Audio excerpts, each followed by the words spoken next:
I thought I was done with first dates. I thought I was done with butterflies in my stomach and wondering what to wear. What do you wear to a first date when you're almost 70? I thought I was done with all of that. I was wrong. At 68 years old, I found myself standing in front of my bedroom mirror, trying on my third outfit of the evening, asking myself the same question I hadn't asked in 43 years. Let me back up.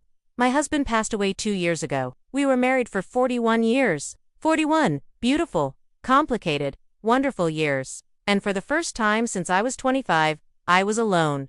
And I kept telling her, honey, I'm fine. I have my book club, I have my garden, I have my life. Really alone. I missed having someone to share my coffee with in the morning. Maybe we'd exchange pleasantries, and I'd realize this whole thing was a mistake. I was not prepared for what happened next. It was overwhelming and flattering and terrifying all at once. My daughter was thrilled. Mom, you're a hot commodity, she said. I felt anything but hot. 3 days. What do you say to a stranger who wants to have coffee with you? So I wrote back, coffee, sounds nice. Fair warning though, I have very strong opinions about underbaked pastries. I hadn't been on a first date since 1978. The rules had changed. The world had changed. I had changed. We spent 2 hours trying to take a decent photo. 2 hours. Do you know how hard it is to take a flattering selfie when you're 68? But one stood out. It was from a man named Robert, 71 years old, a retired teacher. At 68, I had forgotten the protocol for greeting a first date. We collided in the middle, and I accidentally stepped on his foot. He apologized for my stepping on his foot. I apologized for apologizing. So, I said, how long have you been doing this? The online dating thing? We were both laughing and mortified at the same time. I settled on a blue sweater, my daughter said, brought out my eyes, and pants that were comfortable but not too casual. I arrived 15 minutes early because I'm always early, and I sat in my car for 10 minutes, working up the courage to go inside.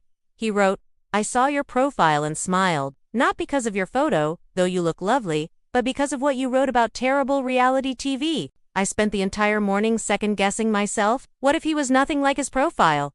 What if I was nothing like mine? What if we had nothing to talk about? She spent the entire hour showing me photos of her cats. All 17 of them. What if we had too much to talk about? By the end of the date, I knew more about Mr. Whisker's digestive issues than I knew about her. I'm a sucker for those cooking competition shows. Would you like to grab coffee sometime and judge people's together? This was about learning how to be myself again. Not half of a couple, not someone's wife, not someone's mother, but just me, Patricia. We're not trying to recreate what we had with our spouses. We're creating something new. Something that fits who we are now, at this stage of our lives. 68 years old and figuring out who I am all over again. That awkward first date was the best thing that happened to me all year. Even the part where I stepped on his foot. The answer is no. I never thought I'd be sitting across from a man who wasn't my husband, laughing about cat stories and arguing about whether Gordon Ramsay is too mean to his contestants. He told me about his late wife, who had passed 3 years ago. It's never too late to surprise yourself. It's never too late to feel nervous and excited and hopeful. It's never too late to discover that you still have chapters left to write. The moment that still makes me cringe when I think about it. He asked if I wanted to get dinner sometime, and I said yes. I still catch myself setting the table for 2 sometimes. But then I said, should I check with my husband first? I told him about my husband. We talked about our kids, our grandchildren, our careers, our hobbies. We talked about books and movies and yes, terrible reality TV. Every angle showed my wrinkles. Every smile looked forced. Every pose looked like I was trying too hard. Salt and pepper hair, kind eyes, and a nervous smile when he saw me approaching. I missed having someone to tell about my day. I missed having someone to laugh with. 41 years of marriage, and my brain was still programmed to check with my husband before making plans. The silence that followed was deafening. I don't know what I meant. Yes, I'd love to have dinner with you. It was the most honest photo we took all night. My daughter kept telling me, Mom, you need to get out there. You need to meet people. Dad wouldn't want you to be alone forever. I actually laughed out loud. Janet, I said, I don't even know how to use those things. What am I going to put in my profile? Likes, gardening, reading, and complaining about my joints. But the truth was, I was lonely. Not just missing my husband lonely, but genuinely, deeply lonely. So when my friend Janet suggested I try one of those dating websites, I laughed. But Janet was persistent, and after 3 glasses of wine at book club, I agreed to let her help me set up a profile. What do you say about yourself when you've lived 68 years? How do you summarize a lifetime in a few paragraphs? I ended up writing something simple. Recently widowed, looking for companionship and maybe a good laugh. I love reading, gardening, and terrible reality TV. I'm not looking for someone to complete me. I'm already complete. I'm looking for someone to share this next chapter with. We finally settled on a picture of me in my garden, smiling naturally because I was laughing at something Janet said. The profile was even harder. I thought maybe I'd get a few messages from other lonely seniors. Within a week, I had 17 messages. 17 men my age and older, some younger, all looking for companionship.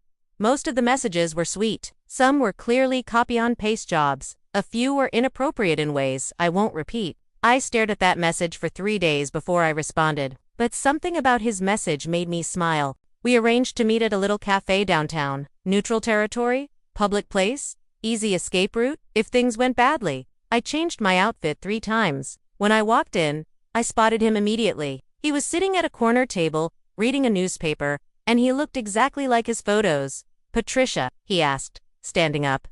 "I'm Robert." "Yes." "Hi," Ike said. And then we had the most awkward moment of my life.